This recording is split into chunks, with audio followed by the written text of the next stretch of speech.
I'm Basic Becca, and you're listening to the 3 Count Podcast. All of your hate won't change nothing. Who you think you are and who I am, it ain't. We are live. Welcome to the 3 Count Podcast Review Show of AEW Dynamite last night. Actually, let's just go ahead and just get initial thoughts on it from the jump. Damien, what do you think? It was shit. Fucking shit. This is what we've come Horrible. to expect. Fucking waste of my time. I got off of work, and that's the bullshit that I had to see right after I get off of work. Oh, and it was a shitty night. Oh, no, it was horrible. It was bad. All right. So, Josh, what do you think? I thought the show sucked today. This time, I think it wasn't good. And I don't like AEW like that anyway, but like I'll give it its props if it was good. Like last week I liked it, but this week I was bored. Okay. Well, that's some terrible news. So let's just jump into it, right? We're gonna actually start off with Monday, August 10th. We actually had Deadly Draw, so we had our next 2 first round matchups, which I'm not gonna lie. We saw Raquel Chanel draw her poker chip, and she pulled Leva Bates. And on the other side, we saw Big Swole actually draw Little Swole. So we had the Swole family versus Chanel and Bates in a semi-competitive match. I kind of liked it. I'm actually a bigger fan of Little Swole than I am of Big Swole. So like seeing her on the show, I was like, I dig her character a little bit more than I did with Big Swole. So I like the little family kind of step. So Big Swole, Little Swole won. They move on in the brackets, and then we had Ivelisse draw. She pulled a Diamante, which, of course, she did. So I was excited seeing those 2 team up, especially because their match against each other was so great. But the one that really kind of tripped me out though was when Medusa came out and she made Dasha pull from the hat, and she ended up pulling Rachel Ellering. So we got to see Rachel Ellering make her debut on AEW. Really good match. Ivelisse and Diamante are my favorites. And unfortunately, I don't know if they're going to win or not, but they did win in this match. So I was definitely excited to see that. So we have Big Swole moving on. We have Ivelisse moving on. I like what we're going so far with this. So let us jump into our show for Dynamite. All right, so we started off the show with the Young Bucks coming out. They actually had a match with the Dark Order, but as they were coming out, the Dark Order then ran through and started attacking them from behind. Then to set up the match with Evil Uno and Stu. I don't know about you guys, man. I thought this was a good match. I wouldn't say it was like the hottest match, but it was definitely, I thought it was a good AEW TV match. What do you guys think? I'll start it off, okay? This wasn't a bad match. The result wasn't good. The Dark Order, the Dank Order, is still a joke. And them losing just makes them more of a joke. The Young Bucks should have let them win so they stop looking like a joke. Because at this point, the Dank Order is just a joke. I mean, it's been a joke for like since its entire existence, but like it's a joke. And it's not even funny. I said this before, like I like them more now than I did when they first started, and I like Brody Lee kind of leading the group. So I'm not gonna. I've called them the Dark Order for a long time now because of Cornette, but I'm not gonna say I don't dislike them. So. Oh no, I hate them. They're a waste of time. They take up TV's time. They try to make us think that they're relevant, but they're not. Okay. They ruined it. They ruined it from jump. Like, I don't know. I just can't get with them at all. Not feeling it. And well, I don't like the Young Bucks, so yeah, I kind of fast forward through most of that match. I ain't gonna lie. I kind of dig Matt Jackson's front flip off the stage onto the three guys and three of the minions and just laying on his feet and continue walking on. I thought it was a really cool spot. I mean, I thought the match overall I thought was great, and then I like the fact that they try to separate the Young Bucks and like hold them off, but they're still able to get the win. So I thought it was cool. Next we saw MJF as he was getting ready to do his speech. He was walking through the hallway. This was probably one of my favorite parts too, as I think it was Mustafa was walking with him, his security guard, and he started walking a little bit ahead of him, and MJF just checked him into a wall and said, "Get out of my shot." Which the relevancy of it was that happened to MJF when he was a security guard, and Samoa Joe pushed him into a wall. So I thought it was funny to see that come back. We That had did Hangman happen, Page. didn't it? What's that? I said that did happen, didn't it? It did. So that's why I thought it was so cool, like to see it replay back. We had Hangman and Omega talking about their tag match coming up with the Jungle Express. And then we moved into probably my favorite part of the night with MJF and the State of Wrestling speech, where it's so funny listening to MJF call Jon Moxley the gatekeeper. And yeah, he's very talented, man. He's just his wordplay. He's very talented. I can't knock it, man. See him do his thing, man. Just come out, just talk about the way everything's going, and then yeah, I can't wait, man. I want to see this match at All Out so much now. What about you guys? All right, I'm gonna start. Promo. Oh, go ahead. Go ahead. You can go ahead. You can go first. Oh, all right. So I'm gonna start it off, and this is what I'm gonna say. Yeah, if MJF don't win the title, I'm not watching again. Olay!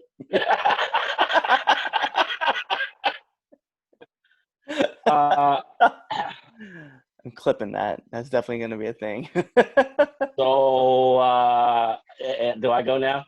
Yeah, go ahead. Look, I already don't want to watch this bullshit, but y'all make me watch it. So, like, if he really doesn't win, which you know what, he probably isn't going to win. And let's keep it 100. Do you really think they're going to take that belt off of him right now? Look how long Jericho had it.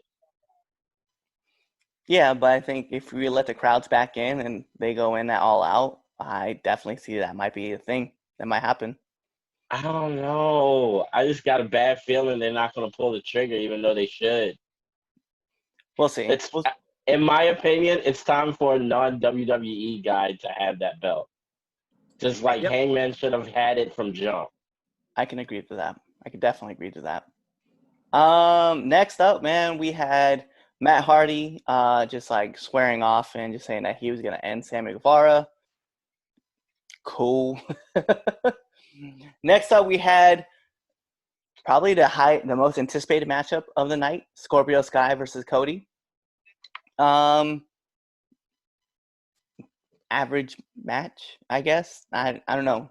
And I'd even call it like a good Raw match because I don't know, man. I felt like there was something missing. Like, hopefully they want to run it back and like All Out, but I definitely felt like something was missing in this match, and I couldn't put my finger on it. Why did the match happen? Scorpio Sky won the title. Is it bad that I forgot what match you were talking about already? Yeah. Scorpio Sky and Cody. I didn't think. So Scorpio Sky is very athletic, and he's a great talent. There's no doubt about it. He is. And Cody is amazing as well, like when Cody wants to be. And in this match, I felt like that was the same thing. One thing I read, like in the comments and stuff, it was just that every match, like Cody he just dies in it. Like he gets pushed to the brink, and I feel like this would have been an appropriate match to get pushed to the brink in, right? Scorpio Sky getting in, knowing Cody for about a full year now. Like, this would have been that match where I could have seen him, like, just push and push and push. But, unfortunately, it happens all the time with Cody, and so I felt like it was just kind of there with Cody. Like the match was kind of, and maybe that's what it was. It was that Scorpio Sky, like even though he's very talented, like every match we see with Cody, Cody's like pushed to the brink, and then he like wins at the end, and that's why I think the match to me like just was kind of like it's an average match. I'm gonna be honest with this match. I was on my phone, and it pains me because of the talent that was in the ring. Like talent-wise, both of these guys are really talented, but I was bored. I was totally. Plus, I'm kind of not liking Cody matches anymore. I mean, some of them are good, but I mean, and there was no shenanigans really, but like still, I just wasn't really interested. I was disappointed. Like I I was expected also this to disappointed be too, but like I like got bored. something better. Like yeah, that's what I mean. That's why it was like I was last week. I was like, okay, this is a match I'm looking forward to. Like this is going to be fire, and it was a letdown. Like it was a huge letdown. Yeah. It was like they went out there. It was like, all right, we're gonna have another opportunity to do this, so let's not like, put it all out on the line, knowing that they probably won't meet again like for a year. Like that's kind of how I feel like that it went for me. Yeah. So we have some fans kind of typing in some stuff about this match, right? Ibn, hi, thanks for joining us. Here's a little tip for you. Before every match, Tony Khan was begging us to pop after each big move. He came out around 5 or 6 times to address a crowd of 100-ish, especially before Scorp and Cody match. So you were at the show. By all means, man. Like if you hear us say something, man, let us know. So that's interesting to hear that Tony Khan was trying to get the crowd hyped, because I did know that they had fans in there at limited capacity. But yes, especially if you're trying to get them hyped for the Cody match, I was like, you shouldn't have to. Like they're already gonna be hyped because it's forcing it. Yeah. Let's be real though. The highlight of the match for me was seeing Mike Chioda back at work. I'm not gonna lie, I popped. I saw Mike Chioda. I was excited to see Mike. I was like, oh, it's Mike. No, that was actually pretty cool. Like I'm happy he's working. He's a great ref. He's a great ref. Was it 20, 30 plus years in a WWE? Yeah. Hell of a long time. Too long to get let go. Right. Especially at that. Yeah. Well, so Cody did win. Once Cody won, we got a message from the Dark Order. Brody Lee now challenging for the title. So we'll see what happens there. He's gonna lose. That's all they do. They're kind of like Don't get me started. They're like a male version of the Riot Squad. Wow. Oh. That's. You know what? I ain't even mad at you. I ain't even mad at you, JJ. I agree. I agree. I like, and I'm about to get like even more mad because of what happened on Monday. But this is not Raw, so yeah. I'm just gonna shut up because I'm gonna get. Fun fact: before that match, Tony Khan said it was a big match for Scorp and to give him a good response. Are you serious? Yeah, I'm actually reading it. Ibn, thank you for like giving us details about what happened last night too. And then he also said that he could see Cody losing from a jump start and then jump starting the Horseman, and he turns heel. Then FTR joins him. You know what? I'm not even gonna lie, man. That's something that we've talked about a few times. Is that right? Cody, FTR, and Sean Spears all being the new 4 Horsemen. Are you talking about Mr. Royce? Stop it, man. Stop it. I'm sorry. I'm sorry. When he allowed himself to get let's jump to the backstage segment. He doesn't deserve to be Sean Spears anymore. We're going to jump to a backstage segment. Private Party was backstage. They were doing a tag team appreciation night. Next up, we had Luchasaurus and Jungle Boy versus Omega and Page. Pretty decent tag team match. You shake your head. One of my favorite parts in the match was the fact that We just had a response that said, "I forgot that he was married to Peyton." Well, who's more famous? I mean, Peyton. Exactly. I did like the spot where we had Hangman and we had it was Hangman and it was Omega and they were chopping Jungle Boy, and Jungle Boy just like he's like, cut this shit, and he just started chopping people back. I was like it. Hangman. Oh, really? The crowd was hot for Hangman showing up. That's pretty cool. Can relate. I believe that. I totally believe that because Omega fucking sucks. So Omega, I hate Kenny. Omega and Page won, right? Boo! Yep. But we then saw we went behind the scenes. We saw Santana and Ortiz backstage, and they were just destroying the Best Friends equipment. So, Oh, dude, I love that. By the way, that's like one of my favorite parts of the whole entire thing. They just acting a fool. I loved it. yeah, it was cool. I want to do that to somebody now. We then run into after all that, we come back from commercial break. We saw the Bucks, FTR, Rock and Roll Express, Arn, and Tully doing a promo. And this is actually where we saw FTR turn heel, which I didn't mind. I loved them as a heel tag team anyway, so it was cool to see them do their thing. And then especially hit their finisher on Rick. I enjoyed that too. Like they finally showing their true colors. Yes, and I think we all knew it. Like the moment that they showed up, we were like, they have to be heel. Like it's the only way that they can run. Right? After that, Facts. After that, we had Hikaru Shida versus Heather Monroe.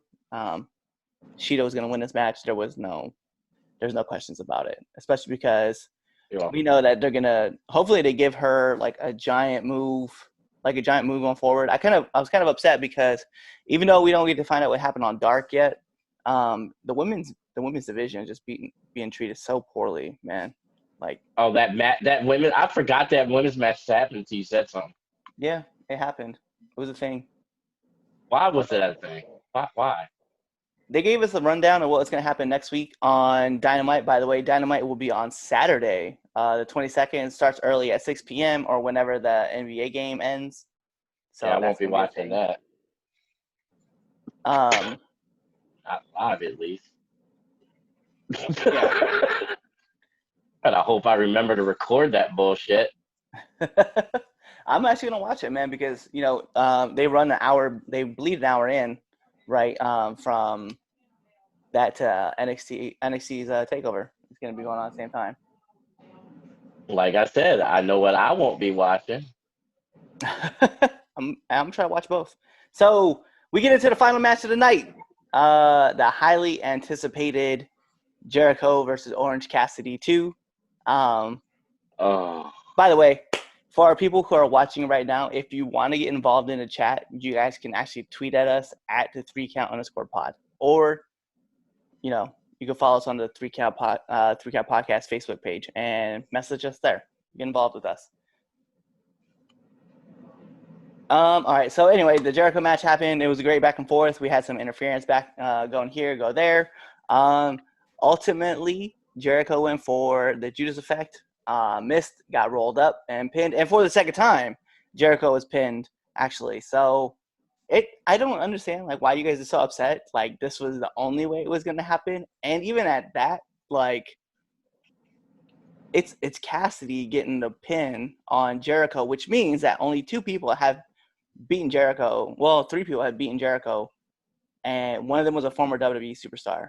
Like the other 2 are up and coming stars. Like I don't see why you guys are so upset about this.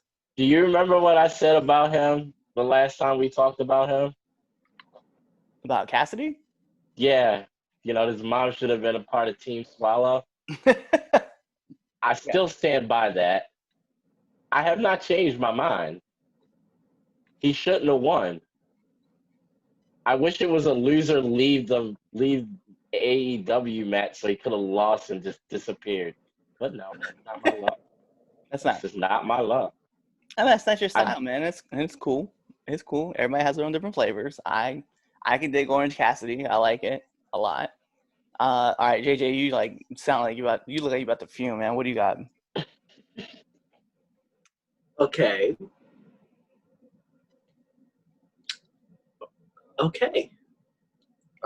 So It happened. You go ahead, speak. Go ahead, speak on it, because Yeah. I know it hurts. So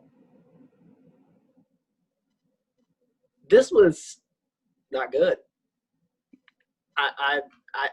This was not good. This just capped it off, and I was like, yeah, I couldn't get by it. And then you mean to tell me that they steal the most potent move, the most potent finisher for WWE superstars, and that's the roll up. Well, I mean, to be fair, in wrestling, yes, a roll up is the most dangerous type of way to win. All right, really quick though, Ibn, who was there, actually said that every sign that was there was OC related, and that the merch, that most shirts were worn in the crowd, were OC related as well. So I believe it. no, I believe he sells merch. I'm not putting that past him. I'm not saying that he's not a draw. I just don't like. So he's over with the crowd, but yeah, like he is definitely over with the. I will not knock him on the fact that he got over. Neither will I. Also, Will, you are correct, sir. AEW does have a very talented roster. It's just that, and you said, but don't. Let's be honest, the fans don't really care about women's wrestling. That's not entirely true. Actually, I'm very supportive of women's wrestling, especially for AEW, because I feel like there's a lot of talent that's like brewing right there. It's just one. They have the talent, they just don't have the direction. Right. That's and the like problem. the only two. Yeah. So the main storyline right now that's going on with AEW Women's Division is Brandy's, and that's it. Like, of course, the VP gets their storylines in. yeah, but what's the champ? Like, what's the champ doing? You know what I mean? Exactly. Like, we just talked about this last week, right? Where you had the heavyweight championship, you had the tag team championship, you had the TNT championship, and the women's championship was just on the side, and it just like flew by with the camera as she was like celebrating, holding the title. I was like, that's not cool. Yeah, I think, I'm actually just reading everybody's. So yes, I am reading your chat, and I will be talking about it. I think they are waiting for the crowds to grow again before they start pushing a lot of women. Maybe. Britt Baker to me is still like the most over person on the show, and that's money.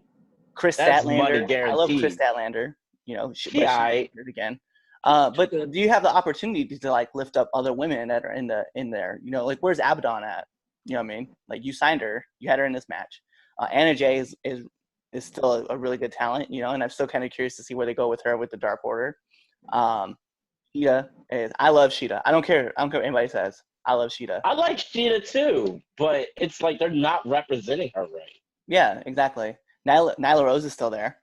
I love Nyla Rose. I'm a huge Nyla Rose fan. You signed Tay Conti, which she is a talent. I don't care what anybody has to say about her. No, she is. Like all these women I like it too. To make runs for titles, and like and pretty much it felt like AEW like made this whole ranking system and then threw the ranking system out the window. Oh, they totally did. They totally did. We're a contender for the women's title. Like we don't even have for the women's title. We don't have somebody. Like that's the problem, is that we don't see nobody, and we're not getting enough out of women's division. The women's division is lit. I need for them to get more time, and I need them to get more like opportunities that's not on YouTube. I want them on TNT. Yeah. Like, hopefully, I don't know. I know like there's rumors about them having like their second shot or like a second show. Maybe on that second show you can have like, more women featured on there, like on TNT, and not like TBS, right? Because I don't want another Saturday main event kind of show. I want it to be in continuity to what's going on Dynamite. You know what I mean? Not like separate. Yeah, I agree. Right. And the women's division is so BA. Like we said, man, like Britt was made a star during the COVID period, like during all the tapings when her and Sheeta had those great matches together. Then, you still have, and people were like Penelope Ford, like they're like she's not ready yet, but she's so lit. You have Ivelisse and Diamante, who I mentioned, that were in the deadly draw. They're great talents. They had a great match. I ranked them on our power rankings top 10. Like, I thought Diamante was a great show for it. I don't know, man. It's a shame to me to see such a great division just not be utilized. Yeah, I'm gonna kind of like compare it kind of to like the DCEU in a way. Like the talent, like not even talent, like the stories were there, they just didn't execute it, which is why like, you know, the DCEU didn't really like make profit. Like Justice League flopped, all that. That's just my comparison. But yeah, it's direction. They need direction. It breaks my heart. Ibn, I feel what you're saying about the second show probably being dead because Kevin Riley's not there. But if they're drawing in ratings and continue to push the ratings like they are, I'm sure TNT is gonna turn and they're gonna be like, yeah, let's get these guys something. I don't fault that. You're on mute, by the way, Damien. I hope so for their sake. I hope they don't make the same mistake they did last time with WCW. That's what I really don't. They could. They could easily. It's one of those things, man. Like I said, I don't want to beat on the women's division all the time because it's like that's poor choice of words. I don't want to like talk about I don't want to make the women's division seem so bad because it's not. It's really good. I'm glad I corrected myself so quick. Yeah, you did. We knew he was too nice. Yeah. It was all a fraud. What I love about the women's division though is that like we said, you know, you and I mentioned all these other women and I didn't even mention Brandy like in the topic. And Brandy is like she's a talent and she's coming along. I want to see more women like get showcased on the show. I just don't need the same. I don't want one match that goes like 5-10 minutes long. I know Tony is looking at the numbers and just like studying it, but sometimes then with the stats, like you just have to go with the women and give them opportunities to showcase themselves. And you know, that's like the thing that WWE was doing was that they weren't showcasing the women, and then we finally like had enough and kind of pushed back, and then you saw what happened. We had everything go on, so we'll see what happens, man. What's up to you? Oh, I hope we don't get AEW Thursday Lightning. Oh. Stop! No, that'll be hard. God, I'm not even gonna lie. I like that. I like that title. Cliff. It's so bad. It's you so would, bad. Cliff. You would. Clifford. Clifford. I had trouble with the freaking Dynamite thing. I was like, it was. I don't know. You can't be Dynamite. Over time, it kind of got better. I was like, okay, I can. Yeah, I started dealing with it after a while, but before all that, I was not feeling it. Yeah. So, all right. With that being said, though, guys, that kind of wraps up our show. You know, we did kind of talk about the women's division. Thank you guys for like joining us, listen to us. Tell your friends because we want to have more conversation with you. Yes, I'm marking out with my AEW shirt. I am. But you guys can find us on TikTok as well as Twitter at 3count_pod. You guys can find us on Instagram at 3countpod. You guys can also find us on YouTube at 3count Podcast. Just go to search. And then if you guys want to support us, go to prowrestlingtees.com/the 3count pod and buy some merch. We have the OG shirt. We have the original 3count shirt. It's up there, plus the catchphrase shirt. For those who listen to our Sunday show on Mondays, you guys can catch that there. So with that being said, though, I'm Clifford Red Dog Miller here with the supervillain, and then here also with JJ, aka Hulk Light. And guys, we will catch you later.